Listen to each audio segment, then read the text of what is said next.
Hello friends, अभियान civil services के platform पे आपका एक वार्म वेलकम है। My name is Alok Singh और आज हम द हिंदू का एक नेक्स्ट आर्टिकल डिस्कस करने जा रहे हैं जिसका टॉपिक है the issues in the collegium's functioning.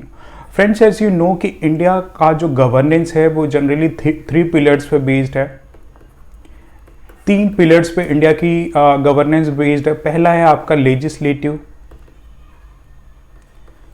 दूसरा है आपका एग्जीक्यूटिव और जो थर्ड है पिलर है उसको हम जुडिशरी बोलते हैं, राइट। तो इन 3 पिलर्स का अपॉइंटमेंट क्या होता है, इंडिया की गवर्नेंस में रोल क्या होता है, ये बहुत ही क्रूशियल होता है, राइट। अगर किसी भी कंट्री की फंक्शनिंग वेल स्मूथ और डेमोक्रेटिक वे में फंक्शन करना है तो इन तीनों ही पिलर्स की जो है फंक्शनिंग बहुत ही ग्रीस्ड और वेल होनी चाहिए, राइट। अब लेजिस्लेटिव्स जो होते हैं, हम इंडिविजुअल्स जो होते हैं थ्रू मोड ऑफ इलेक्शन, जो इंडिया के सिटीजन्स है वो इन्हें चूज़ करते हैं। कहीं ना कहीं डायरेक्ट या इनडायरेक्ट पार्टिसिपेशन रहता है अपने रिप्रेजेंटेटिव्स को चूज़ करने के लिए, और ये रिप्रेजेंटेटिव पार्लियामेंट और स्टेट लेजिस्लेचर में जाके जो है सिटीजन्स के अपने इंडिविजुअल व्यूज़ और ओपिनियंस को रिप्रेजेंट करते हैं in the form of policies and programme, right. और इंडिया का जो है पार्लियामेंट्री फॉर्म ऑफ गवर्नमेंट है, तो यहाँ पे जो है लेजिस्लेटिव और executive are much part of each other, यानी कि जो एग्जीक्यूटिव्स होते हैं, सर्टेन पार्ट ऑफ एग्जीक्यूटिव वो इन्हीं लेजिस्लेचर जिन्हें हम चूज करके आते हैं वो एग्जीक्यूटिव का ही फंक्शन करते हैं, सर्टेन पार्ट ऑफ। कुछ परमानेंट एग्जीक्यूटिव्स होते हैं जिनका appointment through mode of services और एग्जाम्स के थ्रू होता है। और बिसाइड जो थर्ड है जुडिशरी, इस पे आप देखते होंगे किसी भी इंडिविजुअल सिटीजन्स के जो है डायरेक्ट या इनडायरेक्ट रोल नहीं होता है, रेदर देन इनका अपॉइंटमेंट थ्रू एग्जाम्स या फिर जो लॉ प्रैक्टिस करके इंडिविजुअल्स होते हैं, जो लॉयर होते हैं, फर्दर उनका प्रमोशन होता है, या फिर एडवोकेट्स भी जुडिशरी का एक इंटीग्रल पार्ट है। तो एज ए लॉयर ये सर्व करते हैं after completion of their law degree. और जजेस का जो अपॉइंटमेंट होता है वो प्रेसिडेंट के द्वारा होता है, लेकिन अब ये अपॉइंटमेंट कहाँ से आता है, कौन रिकमेंड करता है, कैसे जो है president in chief justice of supreme court और चीफ जस्टिस हाई कोर्ट के या फिर बाकी जजेस ऑफ द सुप्रीम कोर्ट का अपॉइंटमेंट कैसे करता है। तो इनका अपॉइंटमेंट जो है इस कोलिजियम सिस्टम के द्वारा होता है। ऑल्दो कॉन्स्टिट्यूशन में कुछ प्रोविजंस मेंशन्ड हैं, पर ऑफ अ लेटर जो है ये कोलिजियम सिस्टम द्वारा ही प्रेसिडेंट को सर्टेन सजेशंस दिए जाते हैं कि आप इन इंडिविजुअल्स को जो है अपॉइंट कीजिए and then these individuals are appointment. तो ये सारा कुछ एक ब्रीफ डिस्कशन है। अब हम इस टॉपिक को डिस्कस क्यों कर रहे हैं, ऑफ रिसेंट जो current chief justice of India हैं यू ललित, इनका टेन्योर ओवर होने वाला है, राइट। ये 2 महीने का इनका टेन्योर था at for as a chief justice of India supreme court के। अब इनका टेन्योर ओवर होने वाला है तो एक नेक्स्ट इनके सक्सेसर का होना बहुत ज़रूरी है। तो अब ये कोलिजियम ही जो है इनके सक्सेसर को रिकमेंड करता है, बट बाय कन्वेंशन ऐसा रहा है कि जो सीनियर मोस्ट जज रहते हैं वो ऐसा चीफ जस्टिस ऑफ इंडिया जो सर्व करते हैं। तो कोलिजियम सिस्टम का काम है सक्सेसर को रिप्रेजेंट करना है और ये रिकमेंडेशन लॉ कमीशन के पास जाती है।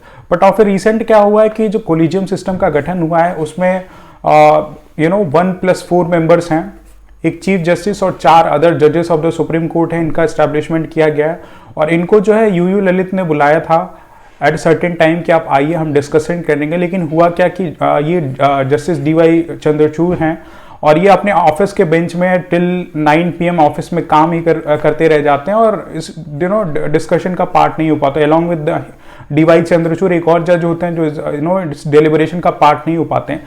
तो ये पूरे इस मैकेनिज्म पे क्वेश्चन मार्क लेके आता है कि सुप्रीम कोर्ट जैसी एक इंपॉर्टेंट कॉन्स्टिट्यूशनल इंस्टीट्यूशन के लिए top notch of the constitutional post that is chief justice of India और जुडिशियल पोस्ट का अपॉइंटमेंट होने वाला है, और इसको इतना सीरियसली नहीं लिया जा रहा है। रेदर देन आप जो है अपनी नॉर्मल कोर्स ऑफ हियरिंग कर रहे हैं, अपनी नॉर्मल एक्टिविटी कर रहे हैं।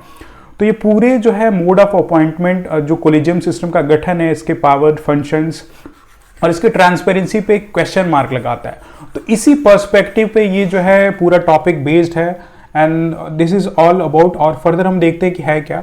तो जैसा मैंने बोला कि ये न्यूज में इसलिए रहा है क्योंकि meeting of the supreme court collegium comprising the chief justice of India and 4 senior most जजेस, यानी कि CJI along with the 4 senior most जजेस।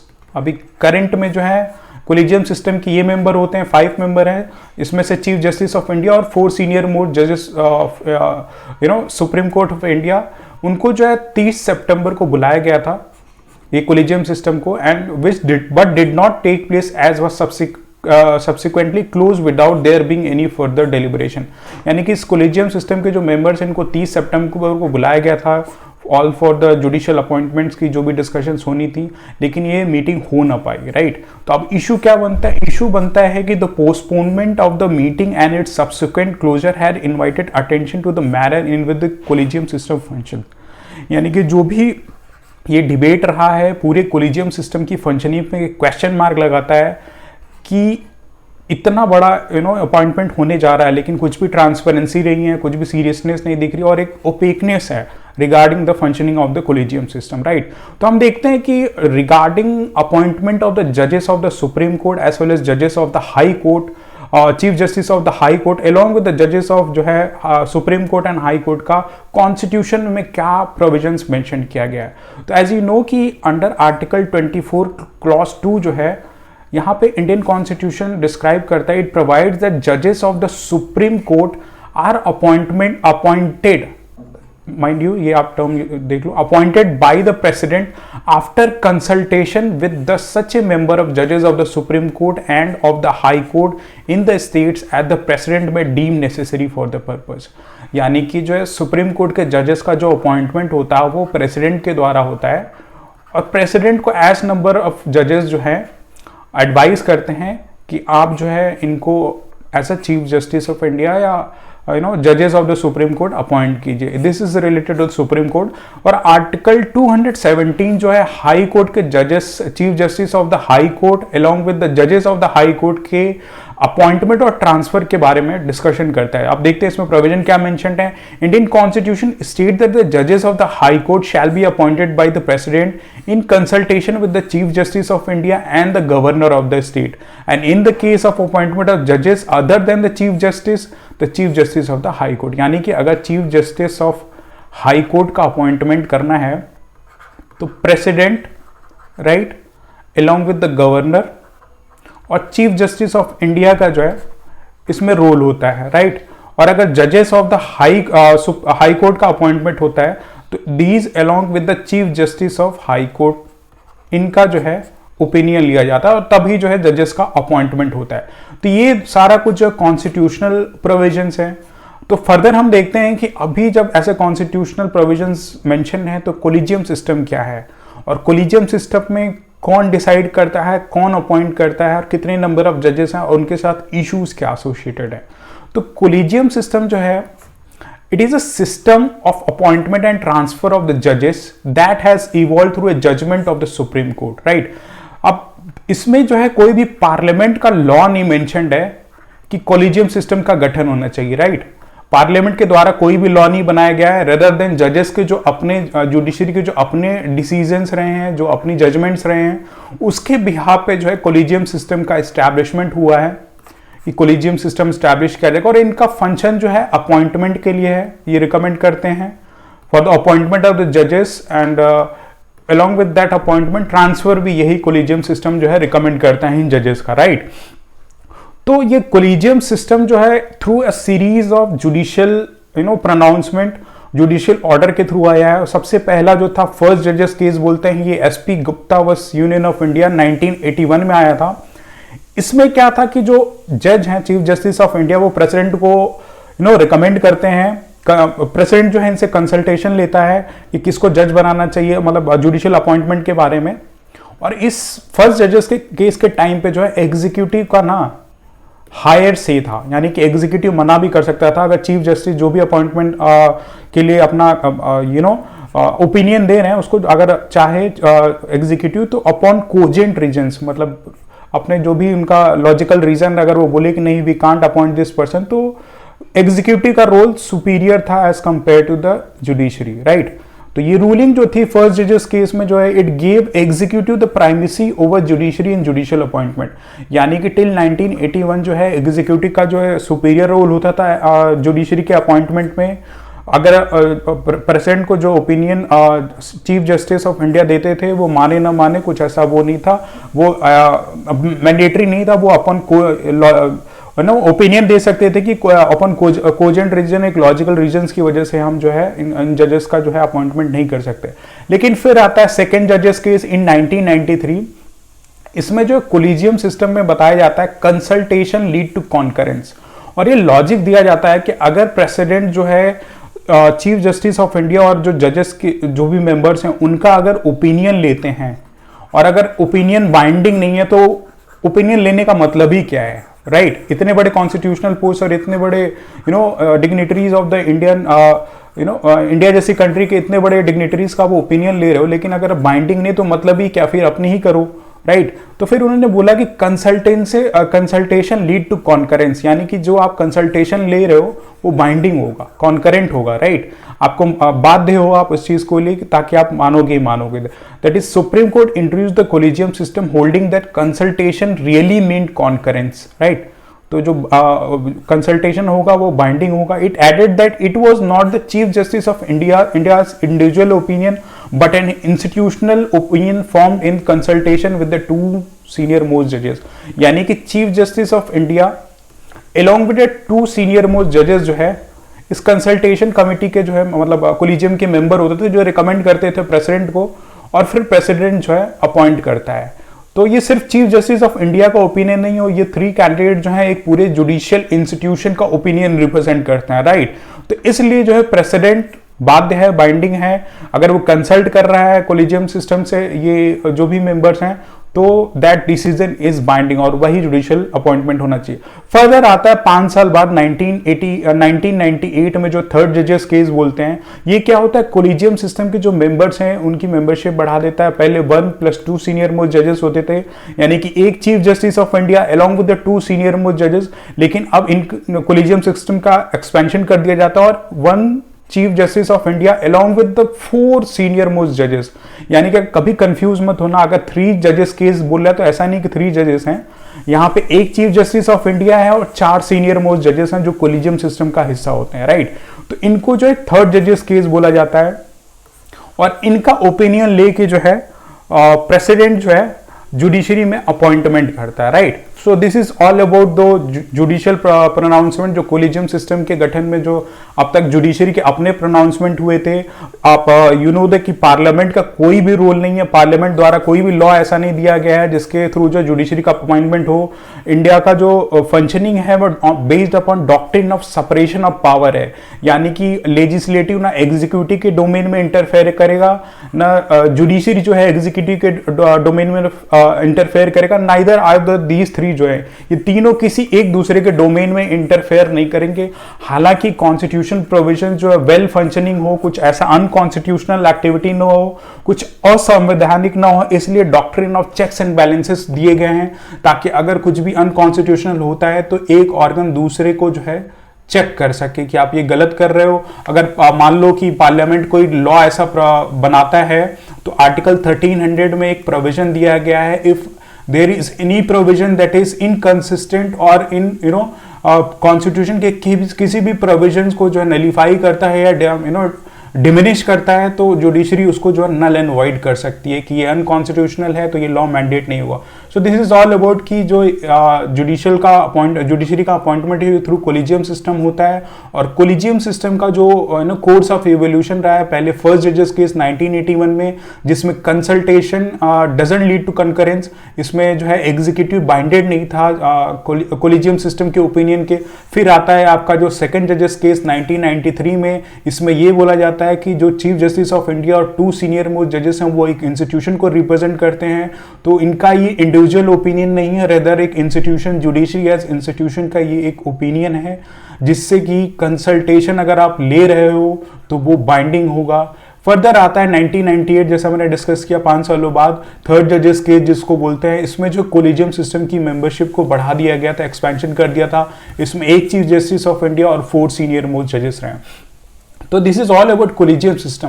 पर अब हम देखेंगे कि क्या कोलिजियम सिस्टम होने के बाद जहां जुडिशरी जो सोल रोल प्ले करती है जुडिशरी के अपॉइंटमेंट में, तो कभी जो है एग्जीक्यूटिव ने कोई रोल प्ले किया इंटरफेयर करने के लिए, या जुडिशरी ने कोई स्टेप लिया है कि हम उनकी भी एग्जीक्यूटिव के भी रोल होगा जुडिशरी के अपॉइंटमेंट में। तो इन 2014 में जो है 99th कॉन्स्टिट्यूशनल अमेंडमेंट किया जाता है। संविधान को जो अमेंड किया जाता है, जिसको 99th कॉन्स्टिट्यूशनल अमेंडमेंट एक्ट बोला जाता है, जिसमें जो है एक बॉडी बनाई जाती है, 6 मेंबर बॉडी बनाई जाती है, जिसमें 3 जुडिशरी के मेंबर होते हैं और 3 एग्जीक्यूटिव के। 3 जुडिशरी के कौन? चीफ जस्टिस ऑफ इंडिया और 2 सीनियर मोस्ट जजेस। और जो 3 बाकी मेंबर्स है, इसमें एक जो है एक लॉ मिनिस्टर हैं और दूसरे जो है एमिनेंट पर्सन होंगे, 2 एमिनेंट पर्सन होंगे जो इस अपॉइंटमेंट कमीशन के जो है 6 मेंबर्स होंगे, इनमें 3-3 ऐसे होते थे। पर इस पे इशू ये उठा कि अगर मतलब 6 मेंबर्स हैं तो कोई भी डिसीजन अगर अपॉइंटमेंट से लिया जाएगा तो मेजॉरिटी के थ्रू ही लिया जाएगा। यानी कि अगर 6 मेंबर हैं तो एट अ मिनिमम 4 मेंबर्स किसी डिसीजन पे बोलेंगे हाँ, तभी वो डिसीजन लिया जा सकेगा, राइट। तो ऑलरेडी जो जुडिशरी के सिर्फ 3 ही मेंबर और 3 जो है एग्जीक्यूटिव की तरफ से, तो जुडिशरी की एक डिपेंडेंसी बनेगी, एटलीस्ट एक मेंबर इस ग्रुप से हाँ बोले, राइट। तो जुडिशरी ने ऐसा encroach upon its powers and functions माना, राइट। तो हम देखते हैं क्या है, the national judicially appointment commission was a body created and to 2 decade old supreme court collegium system.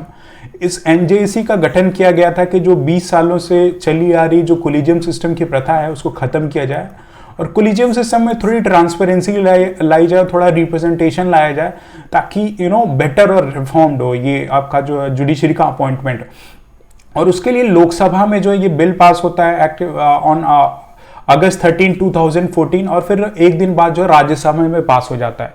और जैसा मैंने बोला, इनकी मेंबरशिप जो है chief justice of India 6 member body है, तो chief justice of India 2 senior most जज ऑफ सुप्रीम कोर्ट हैं और चौथा मेंबर जो आपका लॉ मिनिस्टर है और 2 एमिनेंट पर्सन है।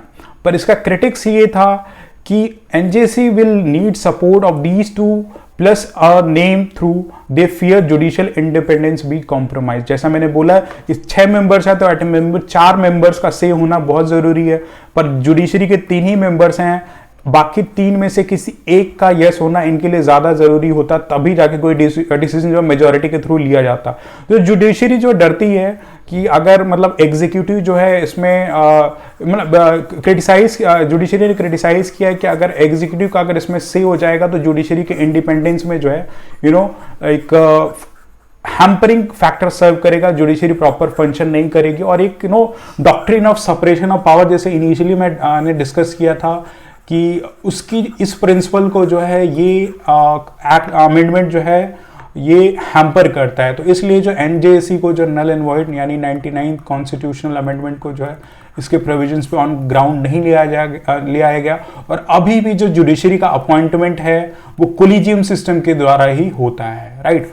सो this is all about collegium system और एग्जीक्यूटिव का रोल, जिसमें नेशनल जुडिशियल अपॉइंटमेंट कमीशन का एस्टैब्लिशमेंट किया गया था, लेकिन उसको नल एंड वॉइड डिक्लेयर कर दिया गया कि ये doctrine of separation of power के अगेंस्ट में है और जुडिशरी की फंक्शनिंग में एग्जीक्यूटिव का रोल होगा, जिससे उनके पावर्स एंड फंक्शन जो है हैम्पर होंगे। इसलिए जो है नेशनल जुडिशियल अपॉइंटमेंट कमीशन जो है अपने स्वरूप में ऑन ग्राउंड नहीं आ पाए, इनका इम्प्लीमेंटेशन नहीं हो पाए और अभी भी जो अपॉइंटमेंट है जुडिशरी की और ट्रांसफर ऑफ द जजेस हैं वो थ्रू कोलिजियम सिस्टम ही होता है, जिसमें जजेस का ही रोल होता है। तो कोलिजियम का काम क्या होता है, what is the work force of the collegium? Collegium system जो है ग्रुप ऑफ सीनियर जजेस, सीनियर मोस्ट जजेस, जैसे मैंने बोला 1+4, एक चीफ जस्टिस ऑफ इंडिया और 4 सीनियर मोस्ट जजेस इस कोलिजियम सिस्टम का हिस्सा होते हैं, जो कि जुडिशरी में अपॉइंटमेंट के लिए रिस्पॉन्सिबल होते हैं और साथ ही साथ ट्रांसफर ऑफ द जजेस जो होता है, एक हाई कोर्ट का जज जो दूसरे जगह पे या हाई कोर्ट का जज का अगर प्रमोशन करके सुप्रीम कोर्ट का जज बनाया जाए तो इन्हीं कोलिजियम सिस्टम के द्वारा होता है, राइट। और it importance lies in the fact that it opinion has a primacy, यानी इनकी प्राइमेसी है, कंसल्टेशन लीड टू कॉन्करेंस, जैसे मैंने बोला था, in matters of appointment to the High Court, Supreme Court as well as transfers, यानी कि appointment और ट्रांसफर दोनों ही केसेस में इस जो कोलिजियम सिस्टम की प्राइमेसी है और इनका लीगल बेसिस जो है किसी पार्लियामेंट के एक्ट के थ्रू नहीं है, रेदर देन जुडिशरी ने जो अपने जुडिशियल प्रोनाउंसमेंट दिए हैं फर्स्ट जजेस केस, सेकेंड जजेस केस और थर्ड जजेस केस, उन्हीं के थ्रू जो है इन कोलिजियम सिस्टम का जो बेसिस बिल्डअप होता है, राइट। तो ये this is all about collegium system और इनकी जो मैनर ऑफ फंक्शनिंग है, it has been laid in the form of memorandum of procedure, ये जो इनकी कोलिजियम सिस्टम की फंक्शनिंग है, इस मेमोरेंडम ऑफ प्रोसीजर के थ्रू जो है कोलिजियम सिस्टम फंक्शन करता है। तो this is all about the work of the collegium system की कोलिजियम सिस्टम अपॉइंटमेंट और ट्रांसफर में काम करता है, और उनकी जो है कोलिजियम सिस्टम की प्राइमेसी है, उनका ओपिनियन जो है काफ़ी इंपॉर्टेंट है, और उसी के थ्रू जो अपॉइंटमेंट और ट्रांसफर हो पाता है। तो अब क्वेश्चन मार्क लगता है कि जो कोलिजियम सिस्टम एस्टैब्लिश किया, हैज इट डिस्चार्ज इस फंक्शन? सब कुछ बढ़िया ही किया इन्होंने, कुछ ऐसा इशू नेगेटिव इशू रहा है या नहीं रहा है? तो एज यू नो कि सिर्फ जुडिशरी के ही members, top notch of the जजेस हैं, वही इसमें इन्वॉल्व हैं। तो एक तो ट्रांसपेरेंसी लैक करता है, ट्रांसपेरेंट नहीं है प्रोसीजर की, कैसे डिस्कशन होता है, वेदर रिटन है, ओरल है, किस पर्सपेक्टिव में फंक्शन करता है। तो कुछ क्रिटिक्स हैं। सबसे पहला है कि ओपेक है, कुछ भी ट्रांसपेरेंट नहीं है, कि पता ही नहीं है आम पब्लिक को कैसे कोलिजियम सिस्टम फंक्शन कर रहा है, क्या अपॉइंटमेंट में जो डिसीजन किस बेसिस पे लिए जाते हैं। It functions mainly through the adopting resolutions and sending them to the union law ministers for further action.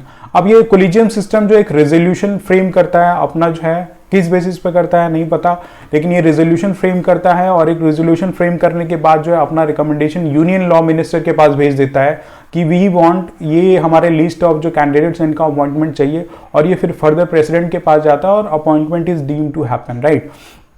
If a proposal for appointment was जज इज रिटर्न फॉर रिकंसिडरेशन, यानी कि अगर ये कोलिजियम सिस्टम रिकमेंड कर रहा है और इनकी रेजोल्यूशन पास करके अगर लॉ मिनिस्टर के पास भेजता है, राइट, और ये फिर से जो है रिकंसिडर करने के लिए इस कोलिजियम सिस्टम के पास भेजते हैं, तो कोलिजियम सिस्टम क्या कर सकता है, आइदर इसको ड्रॉप कर सकता है, राइट, या फिर से बोल सकता है नहीं आप इसी पे करो, राइट। तो इसमें कुछ ऐसा लॉ मिनिस्टर का कुछ ऐसा इंपॉर्टेंट रोल नहीं है, ये डिसीजन जो है बाइंडिंग है। एक बार कोलिजियम सिस्टम ने बोल दिया तो हाँ दैट इज फाइनल कि यही आप अपॉइंटमेंट करो। ज़्यादा से ज़्यादा वो उसको जो है ड्रॉप कर सकता है, या फिर जो है रेटिटेट कर देगा कि आप हमारी बात करो, बात मानो, जो हम बोल रहे हैं वही आप करो। तो आप देख सकते हो कैसे एक ट्रांसपेरेंसी नहीं है, ओपेकनेस है, और एक नो से है। अदर टायर्स ऑफ द जो गवर्नेंस है, जो है लेजिस्लेटिव या एग्जीक्यूटिव, इनका कोई उतना इंपॉर्टेंट रोल नहीं है।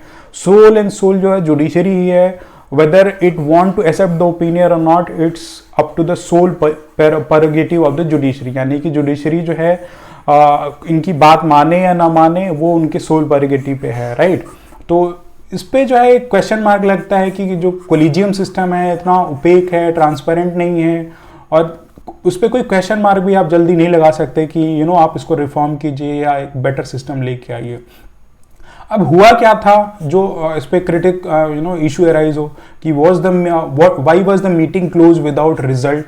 यानी कि जैसे मैंने बोला था, DY चंद्रचूड़ को, जो कोलिजियम सिस्टम के वन ऑफ द मेंबर्स हैं, उनको चीफ जस्टिस ऑफ इंडिया ने बुलाया था कि आप आइए ताकि हम डेलिब्रेशन करें, डिस्कशन करें कि इस पे जो है फर्दर जो successor of the supreme court का इंस्टीट्यूशन जैसे सक्सेसर कौन होगा, और बाकी जो अपॉइंटमेंट्स थी। लेकिन जो चीफ जस्टिस ऑफ इंडिया थे और बाकी जजेस, दैट इज DY चंद्रचूड़, इन दोनों के बीच में एक डिफरेंस था इस प्रोसीजर को लेके। हम देखेंगे क्या डिफरेंस था कि जो मीटिंग थी सबसे पहले तो पोस्टपोन हो गई। DY चंद्रचूड़ जो है रात के 9 बजे तक अपने बेंच में बैठते रह गए और बाकी मेंबर जो है वेट करते रहे। और DY चंद्रचूड़ के साथ एक और जज थे जो कि अब्दुल नज़ीर, जो जस्टिस अब्दुल नज़ीर, वो भी जो है इस डिसीजन का पार्ट नहीं हो पाए। तो subsequently difference of opinion has been acknowledge on the manners in which the deliberations was going on. यानी कि जो भी प्रोसीजर था, इसके जो मोड ऑफ प्रोसीजर था, उस पर जो है क्वेश्चन मार्क लगाया कि इनके बीच में डिफरेंस ऑफ ओपिनियन है। अब जस्टिस UU ललित, जो चीफ जस्टिस ऑफ इंडिया, वो क्या चाहते थे, वो चाहते थे एक फाइल सर्कुलेट की जाए, राइट। जो मेंबर्स है कोलिजियम सिस्टम के बीच में, उनके जो बीच जो है इनको फाइल सर्कुलेट की जाए और वो अपना रिकमेंडेशन दे सकें regarding the mode, regarding appointment of the supreme Court, right. जो भी अपॉइंटमेंट होना है उसके लिए जस्टिस UU ललित बोलते हैं कि हम एक फाइल सर्कुलेट कर देते हैं और जो मेंबर्स हैं कोलिजियम सिस्टम के, वो अपना जो है रिकमेंडेशन दे सकते हैं, राइट। लेकिन जो बाकी 2 जजेस हैं कोलिजियम सिस्टम के, जिसमें DY चंद्रचूड़ और दूसरे जज जो हैं आपके ये अब्दुल नज़ीर जो हैं, ये इस डिसीजन के फेवर में नहीं होते हैं कि सर्कुलेशन के थ्रू होना चाहिए। They did not favour any decision through circulation. वो चाहते थे कि डेलिब्रेशन इन पर्सन होगी, जो है पर्सन एक साथ बैठें और इस पर डिस्कशन करें कि कौन कौन जो है मतलब किसकी अपॉइंटमेंट होनी चाहिए, तो वो डेलिब्रेशन इन पर्सन पे जो है एम्फेसिस डालते हैं। तो आप देखते हो कि कैसे जो है एक डिफरेंस है, एक सर्टेन सेक्शन ऑफ द जजेस हैं वो चाहते हैं कि फाइल्स के थ्रू हो, राइट, डेलिब्रेशन, और दूसरा चाहते हैं इन पर्सन मीटिंग हो। तो ये कोलिजियम सिस्टम की फंक्शनिंग पे भी क्वेश्चन मार्क लगाता है कि एक यूनानिमस ओपिनियन नहीं है कि कैसे ये कोलिजियम सिस्टम फंक्शन करना चाहिए। और साथ ही साथ जैसे ये डिस्प्यूट चल रहा था उसी टाइम पे लॉ मिनिस्टर ने जो है क्योंकि अब यू ललित का जो है चीफ जस्टिस ऑफ इंडिया, जो current chief justice of India, उनका टेन्योर खत्म होने वाला है, तो उनसे जो है लॉ मिनिस्टर ओपिनियन मांगते हैं कि अभी आपका नया सक्सेसर कौन होने वाला है, तो आप हमें बताओ। लेकिन एक कन्वेंशन है, कोई लॉ नहीं बना है कि अगर एक बार रिकमेंडेशन लॉ मिनिस्टर को दे दी ना कोलिजियम सिस्टम में, तो ये कोलिजियम सिस्टम का फंक्शन जो है खत्म हो जाता है, राइट। ये collegium system ceases to function. कुछ भी लॉ नहीं है, कुछ भी ऐसा मैंडेटरी नहीं है, लेकिन एक कन्वेंशन के थ्रू चला आ रहा है कि once a recommendation for the successor to the chief justice of India office is made, तो collegium system ceases to make decision, यानी कि कोलिजियम सिस्टम खत्म हो जाता है एक बार रिकमेंडेशन दे दी regarding appointment. Thus there is no law और रूल, कोई लॉ और रूल नहीं है इस चीज के लिए that says the collegium system should become dysfunctional during last month of the chief justice tenure, but it is observe that as a matter of convention. यानी कि जो भी है ये कोई लॉ या रूल्स के थ्रू बैकिंग नहीं है, but as a matter of convention ऐसा रहा है कि कोलिजियम सिस्टम जो है डिसमेंटल हो जाता है, खत्म हो जाता है वंस इन्होंने अपना रिकमेंडेशन दे दिया। तो अब इस डेवलपमेंट से क्या इशू एराइज होते हैं उस पर हम फोकस करते हैं अभी, कि whether there ought to be prescribed mode of decision making. यानी कि जैसे आपने देखा कि कन्फ्लिक्ट एराइज हो रहा है, एक ग्रुप ऑफ जो है जजेस वो चाहते हैं कि फाइल के थ्रू जो है ट्रांसफरिंग हो और एक इंडिविजुअल के पास जाए और अपना जो ओपिनियन दे, और दूसरा फैक्शन ऑफ द ग्रुप है जो DY चंद्रचूड़, अब्दुल नज़ीर का, वो चाहते हैं डेलिब्रेशन इन पर्सन हो, यानी कि पर्सन टू पर्सन मीटिंग हो और वो अपना ओपिनियन दे। तो क्या कुछ ऐसा prescribed mode of decision making पहले से ही होना चाहिए कि पर्सनल डेलिब्रेशन के थ्रू हो या सर्कुलेशन के थ्रू हो कोलिजियम सिस्टम में? ये एक बहुत बड़ा प्रेसिंग इशू है। And whether all members of the collegium give their opinions in writing और वेदर दे कन्वे ओरली, यानी कि जो भी ये अपना ओपिनियन दे रहे हैं आइदर रिटन फॉर्म में दे रहे हैं या ओरल दे रहे हैं, ये भी नहीं पता है। अब रिटन होगा तो सब्जेक्ट टू स्क्रूटनी भी हो सकता है, ओरली आज मान लो उन्होंने बताया लेकिन हो सकता है कि सब्जेक्ट टू इंटरप्रिटेशन ना हो, ओरली कुछ रिकॉर्ड तो रहता नहीं है, तो ये भी एक सब्जेक्ट ऑफ डिबेट है कि रिटन देते हैं या ओरल देते हैं, उस पर भी क्वेश्चन मार्क लगा हुआ है। Whether all decision ought to be consensual और एंड यूनानिमस, यानी कि ये जो 1+4 मेंबर्स हैं इनके सबके ओपिनियन सेम है या इनमें से कोई एक एक या दो डिसएग्री करते हैं और मेजॉरिटी के थ्रू जो है मतलब जो भी ओपिनियन बिल्ड होता है वो होता है। इन सब पे जो एक सीक्रेसी है और ये एक प्रेसिंग इशू है कोलिजियम सिस्टम का। तो कोलिजियम सिस्टम आप देख रहे हो कि कितना लैक ऑफ ट्रांसपेरेंसी, जो जुडिशरी इतनी बड़ी इंस्टीट्यूशन है, एक कॉन्स्टिट्यूशनल इंस्टीट्यूशन है, सारा कुछ कॉन्स्टिट्यूशनल प्रोविजंस मेंशन है, लेकिन इनका अपॉइंटमेंट, ट्रांसफर ऑफ द जजेस और सारा कुछ जो है जुडिशरी ही करती है। और जुडिशरी का खुद की आप देखते हो ग्रास रूट लेवल पे जो डिस्ट्रिक्ट कोर्ट्स हैं कितने करप्शन से जो है भरे रहते हैं, वहाँ के जजेस जो है ब्राइबिंग के थ्रू जो है केस का जो कोर्स ऑफ एक्शन है वही चेंज कर देते हैं। लेकिन पूरा जो है judiciary system in lack of transparency function कर रहा है। तो ये सारे प्रेसिंग इश्यूज हैं, इन पे डिस्कशन होना बहुत ज़रूरी है कि whether collegium system is right और रॉन्ग। और जुडिशरी के अपॉइंटमेंट जो भी होते हैं right from the lower hierarchy, clerk peon से लेकर जुडिशरी के top notch of the supreme court के जजेस तक जो है जुडिशरी ही करता है, कोई और organ of the body of the organ जो है ऐसा नहीं फंक्शन करती कि उनका अपॉइंटमेंट कर रही है। तो जुडिशरी ही सारा अपॉइंटमेंट करती है, तो एक नेपोटिज्म जैसा इशू भी अराइज हो जाता है। अब DY चंद्रचूड़ जो है सुप्रीम कोर्ट ऑफ इंडिया बनने वाले, इनके फादर भी जो है सुप्रीम कोर्ट के जज रह चुके हैं, तो आप समझ सकते हो। बाकी भी जो जजेस या 10 ईयर ऑफ जो हाई कोर्ट के लॉयर हैं उनका जो प्रमोशन करके बनाया जाता है जज, ऐसे जज ऑफ सुप्रीम कोर्ट या हाई कोर्ट, तो इनका भी अपॉइंटमेंट जुडिशरी के थ्रू होता है। तो अगर किसी के लिए पर्सनल बायसनेस है तो they will largely appoint their own individuals. तो इनकी फंक्शनिंग में पूरा ये क्वेश्चन मार्क लगता है। अब हम देखते हैं कि जुडिशरी में रिफॉर्म का क्या स्टेटस, क्यों रिक्वायरमेंट और प्रेजेंट स्टेटस ऑफ जो है जुडिशरी क्या है। सबसे पहला तो लैक ऑफ ट्रांसपेरेंसी, जो अभी हमने डिस्कस किया रिगार्डिंग जजेस के अपॉइंटमेंट में। जजेस का जो अपॉइंटमेंट होता है कोई वेल लेड प्रोसीजर नहीं है, कोलिजियम सिस्टम के थ्रू ही है, जिसमें जुडिशरी अपना से करती है, जुडिशरी का ही से चलता है, जिसमें लैक ऑफ ट्रांसपेरेंसी है। और नेपोटिज्म जैसे मैंने डिस्कस किया कि अपने ही कैंडिडेट्स को जुडिशरी खुद अपॉइंट करती है, किसी और ऑर्गन ऑफ द स्टेट का जो फंक्शनिंग रोल नहीं रहता है, तो एक नेपोटिज्म जैसा इशू भी इसमें अराइज होता है। और तीसरा जो है collegium system of appointment is the violation of checks and balances under the doctrine of separation of power. यानी कि सेपरेशन ऑफ पावर तो का डिस्कशन तो हमने किया गया कि लेजिस्लेटिव अपना फंक्शन करेगी, एग्जीक्यूटिव अपना करेगी और जुडिशरी अपना करेगी, राइट। और ये तीनों ऑर्गन जो हैं किसी एक दूसरे की फंक्शनिंग पे जो है इंटरवीन नहीं करेंगे। लेकिन अब जैसे बोला गया था कि चेक्स एंड बैलेंसेस का होना भी बहुत ज़्यादा इंपॉर्टेंट है, राइट। और अगर जुडिशरी का अपॉइंटमेंट हो रहा है, अगर वो सब्जेक्ट टू डिस्प्यूट है या क्रिटिसिज्म है, तो ये बाकी दो ऑर्गन्स इस पे जो क्रिटिसाइज तो कर नहीं सकते। तो एक चेक्स एंड बैलेंसेस का जो प्रोविजन है उसको कहीं ना कहीं ये नलीफाई करता है। तो ये collegium system against the spirit है, राइट, जो doctrine of checks and balance. तो ये भी एक प्रेसिंग इशू है।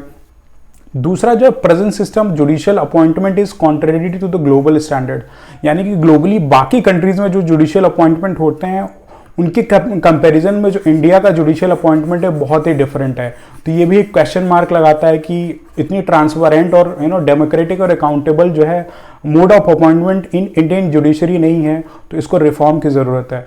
बिसाइड द जो सबॉर्डिनेट कोर्ट्स हैं उनमें जो है क्वालिटी ऑफ जजेस ना बहुत इंफीरियर है। आप भी आज के टाइम पे भी देखते हो कि जो लोअर कोर्ट के सबऑर्डिनेट कोर्ट्स के जजेस उतने स्किल्ड नहीं होते हैं। अब इसके लिए एक रिफॉर्म मेंशन किया गया था कि जो जुडिशरी का अपॉइंटमेंट होता है, जैसे IAS, IPS और UPSC एग्जाम कंडक्ट कराती है, ताकि कंट्री के मेरिटोरियस स्टूडेंट जो इंडिविजुअल्स जो हैं इस सर्विसेज का पार्ट हो सके। वैसे जुडिशरी के लिए भी रिकमेंडेशन दी गई थी कि ऑल इंडिया जुडिशियल सर्विसेज लाई जाए, और इन्हीं ऑल इंडिया जुडिशियल सर्विसेज के थ्रू जो है इन डिस्ट्रिक्ट के सबऑर्डिनेट कोर्ट्स में जो जजेस का अपॉइंटमेंट हो, जैसे SDM ग्रास रूट लेवल पे जाके काम करता है, वैसे इन जजेस का अपॉइंटमेंट हो, ताकि मेरिटोरियस कैंडिडेट जो है आ सकें, राइट। और ये 42nd कॉन्स्टिट्यूशनल अमेंडमेंट के थ्रू इसका प्रोसीजर भी लेड आउट किया गया था कि जुडिशरी को ऑल इंडिया सर्विसेज की कैटेगरी में लाया जाना चाहिए, तभी जो है जो जजेस हैं सबऑर्डिनेट कोर्ट के डिस्ट्रिक्ट कोर्ट में जो फंक्शन करते हैं उनकी क्वालिटी इंप्रूव हो सकेगी।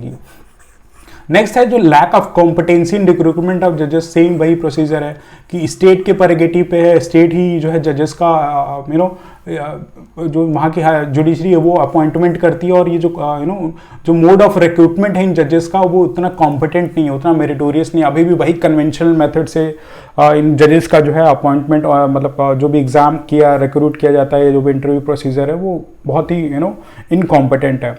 बिसाइड दैट इंस्टीट्यूशन की जो कोई अकाउंटेबिलिटी नहीं है, कुछ भी करप्ट एक्टिविटीज होती है they are very less subject to scrutiny की अकाउंटेबिलिटी हो कि हाँ जो भी आपने डिसीजन लिया है कैसे लिया है क्या लिया है। तो एक तो इंस्टीट्यूशनल अकाउंटेबिलिटी लो है, बिसाइड्स करप्शन बहुत ज़्यादा है जुडिशरी में। ये लेस टॉक्ड अबाउट इशू है पर बहुत बड़ा इशू है कि जुडिशरी में जो है करप्शन का एक बहुत बड़ा इशू है। जजेस जो है ब्राइब लेके केस की जो है हियरिंग को जो है पूरे कोर्स ऑफ हियरिंग को जो है एकदम अल्टर कर देते हैं। बिसाइड जुडिशियल इंस्टीट्यूशन तो बनाया गया, लेकिन आज भी आम आदमी के लिए बहुत इनएक्सेसिबल है। अगर आप कोर्ट चले जाओ तो आपकी 20-30 साल लाइफ के तो चले ही गए, और अगर आप गरीब हो तो आप सोचो मनी और टाइम का कितना जो है मिसयूज और एक्सप्लॉइटेशन होता है। तो हाई कॉस्ट है plus accessibility of judicial mechanism जो आम आदमी की बस की तो बात है ही नहीं, कि अगर उसका कुछ भी राइट या कुछ भी उसके मौलिक अधिकारों का हनन हो रहा है तो वो कोर्ट में जाके ये एक्सपेक्ट करे कि उसको सही टाइम पे जो है जस्टिस मिलेगा, ये तो बहुत ही मुश्किल काम है। तो एक तो इनएक्सेसिबल है, ऊपर से हाई कॉस्ट है। दूसरा लास्ट पॉइंट जो है आपका lack of judicial proceedings and mechanism against crime against women in urban areas. Women के अगेंस्ट में आप देखते हो, औरतों के अगेंस्ट में कितने रेप्स होते हैं, मोलेस्टेशन का इशू होता है, डोमेस्टिक वायलेंस, पर जुडिशरी अभी भी इतना इक्विप्ड नहीं है, या उतना भी अपने जुडिशियल प्रोनाउंसमेंट से जो है सोसाइटी में इतना नॉर्म नहीं इस्टेब्लिश कर पाया जिससे ये प्रेसिंग इश्यूज खत्म हो सके। और एक प्रेसिंग इशू आप देखोगे कि सुप्रीम कोर्ट ऑफ इंडिया में कभी विमेन जो है चीफ जस्टिस ऑफ इंडिया नहीं बनी है। अब तक ये 75 ईयर्स ऑफ इंडिपेंडेंस हो सकता है, 75 साल हम आज़ादी के मना चुके हैं, लेकिन कोई और महिला जो है चीफ जस्टिस ऑफ इंडिया नहीं बनी है। तो जो कोलिजियम सिस्टम की लैक ऑफ ट्रांसपेरेंसी है, अकाउंटेबिलिटी है, इस पर जब तक हम क्वेश्चन मार्क नहीं लगाएंगे कि सिर्फ आप जो है प्रिविलेज मेल मेंबर्स को अपॉइंट किए गए, तो मोर एंड मोर रिप्रेजेंटेशन चाहिए सोसाइटी के, इक्विटेबल रिप्रेजेंटेशन जुडिशरी में होना भी बहुत ज़रूरी है। तो ये भी एक प्रेसिंग इशू है कि आप वुमेन का इतना रिप्रेजेंटेशन नहीं रहा है। बिसाइड्स दैट, अगर हम जुडिशरी की जो माल फंक्शनिंग की बात करें तो आप देखेंगे there are number of cases pending, और सालों साल चलता रहता है। और एक थॉट बोला जाता है, justice delayed is justice denied. अगर आपने टाइमली जजमेंट प्रोनाउंस नहीं किया और 20 साल बाद भी अगर आप दे रहे हैं, तो सोचो उस लाइफ के इंडिविजुअल की लाइफ में कितना जो है अप एंड डाउन हो चुका होगा, और आप 20 साल बाद जजमेंट दे रहे हो तो उसका फर्क ही क्या पड़ता है। हम देखते हैं कि पेंडेंसी ऑफ केसेस जो है 2021 का ये डाटा है, अराउंड 2.76 करोड़ इन सबऑर्डिनेट कोर्ट्स। सोचो आप, रफली जो है 2,76,00,000 जो है सबऑर्डिनेट कोर्ट्स में केसेस पेंडिंग है। हाई कोर्ट में जो 43 लाख केसेस पेंडिंग है, और सुप्रीम कोर्ट में जो है 2021 में 54,000 केसेस वेर पेंडिंग, राइट। तो आप सोचो कि कितना जुडिशरी की फंक्शनिंग स्लो है, और pendency of cases every now and then जो है बढ़ते ही जा रहे हैं, केसेस बढ़ते जा रहे हैं, जो राइट टाइम पे जस्टिस मिल नहीं रहा, तो लोगों का भरोसा जुडिशरी से धीरे धीरे उठता जाएगा। और ऐसा अगर इशू हुआ तो it's not a good report और न्यूज़ फॉर इंडिया। आप देखो कि आप जजेस का रेशियो क्या है, जो पर जो आपके पॉपुलेशन के हिसाब से। तो सबऑर्डिनेट कोर्ट में मेंशन किया गया सैंक्शन स्ट्रेंथ जो है 22,444, यानी कि 22,444 जजेस का सैंक्शनिंग किया गया है, और अभी भी 5,223 जजेस की जो पोस्ट है वो वैकेंट पड़ी हुई है, राइट। हाई कोर्ट में सैंक्शन स्ट्रेंथ है जो 1,079 जजेस की, और अभी भी 427 जो पोस्ट हैं वैकेंट हैं। सुप्रीम कोर्ट में सिमिलर 2021 में जहाँ तो 31 जजेस ऐसे सैंक्शन थे और 6 पोस्ट जो वैकेंट थे, राइट। तो ये तो है कि जो सैंक्शन स्ट्रेंथ है उसके बिहाफ पे अभी उतना अपॉइंटमेंट नहीं हुआ, ये भी एक कॉज ऑफ डिले है कि आपको जो है अपॉइंटमेंट्स को फास्ट और रैपिड करना चाहिए ताकि जुडिशरी स्मूथली फंक्शन करें। और अगर हम कंपेयर करें बाकी कंट्रीज जैसे यूएसए और यूके से, इंडिया का कंपैरिजन कि नंबर ऑफ जजेस जो है पर मिलियन ऑफ पॉपुलेशन, यानी कि एक जज 1 मिलियन पॉपुलेशन पे, मतलब कितने नंबर ऑफ जजेस रिक्वायर्ड होने चाहिए 1 मिलियन ऑफ पॉपुलेशन में, तो यूएसए में अराउंड 107 जज हैं पर मिलियन पॉपुलेशन, यूके में जो कि 51 है, और इंडिया जैसी बड़ी कंट्री में आप सोचो जो है सिर्फ 17 जजेस हैं पर मिलियन ऑफ पॉपुलेशन। तो अब इतने मिनिमलिस्टिक जो है मतलब रेशियो रहेगा तो कैसे केस की हियरिंग होगी, ऑलरेडी जुडिशरी बर्डन होगी। तो इट्स क्वाइट रिक्वायर्ड कि नंबर ऑफ जजेस पर मिलियन ऑफ पॉपुलेशन है, इनको जो है हमें इंक्रीज करना चाहिए ताकि जुडिशियल हियरिंग तेजी से हो सके। अब ये 2021 का डाटा मैंने मेंशन किया, और अभी देखो एक साल में 2022 का ये रिसेंट डाटा है बार एंड बेंच का। इसमें ट्रायल कोर्ट्स में, सबऑर्डिनेट कोर्ट में जो है आपके जो है 4 करोड़ हो चुके हैं, 10,47,976 पेंडिंग केसेस हैं सबऑर्डिनेट कोर्ट्स में, 4 करोड़। यहाँ पे आप 2.76 देख रहे थे 2021 में, अब 2022 में आप देखो 4 करोड़ हो चुके हैं। हाई कोर्ट्स में आप देखो जो 58 लाख, जो 43 लाख वहां था, यहाँ 58,94,060 केसेस जो पेंडिंग है। और साथ ही साथ सुप्रीम कोर्ट में भी केसेस बढ़े हैं, अराउंड 70,000 जो केसेस हैं वो पेंडिंग है सुप्रीम कोर्ट में। तो एक बहुत बड़ा इशू है कि जुडिशरी की फंक्शनिंग पे, अपॉइंटमेंट पे, मोड ऑफ ट्रांसफर पे, रिप्रेजेंटेशन पे, कि कितना लैक ऑफ ट्रांसपेरेंसी, कोई अकाउंटेबिलिटी नहीं है, नेपोटिज्म है। तो जुडिशरी के रिफॉर्म की बहुत ही ज़्यादा ज़रूरत है, तभी एक smooth functioning of Indian democracy हो सकती है, right. So this is all about today's discussion, जिसमें हमने मोर एम्फेसिस ऑन कोलिजियम सिस्टम में दिया है कि कोलिजियम सिस्टम में 1+4 जजेस होते हैं, और ये अपना ओपिनियन जो है प्रेसिडेंट को देते हैं रिगार्डिंग मोड ऑफ अपॉइंटमेंट, और इनका जो ओपिनियन होता है वो प्रेसिडेंट पे बाइंडिंग होता है, यानी कि कंसल्टेशन लीड्स टू कॉन्करेंस। लेकिन ये जो कोलिजियम सिस्टम की फंक्शनिंग है, ये थ्रू डेलिबरेशन होनी चाहिए, ऐसा पर्सन होनी चाहिए, या थ्रू फाइल के होनी चाहिए, यूनानिमस होगी, यानी कि सबका एक ही ओपिनियन होगा, या डिसएग्री कर सकते हैं और मेजॉरिटी ओपिनियन होगा, और कैसे फंक्शनिंग होगी, ये इन सब पे जो पर्दा पड़ा हुआ है, लैक ऑफ ट्रांसपेरेंसी है।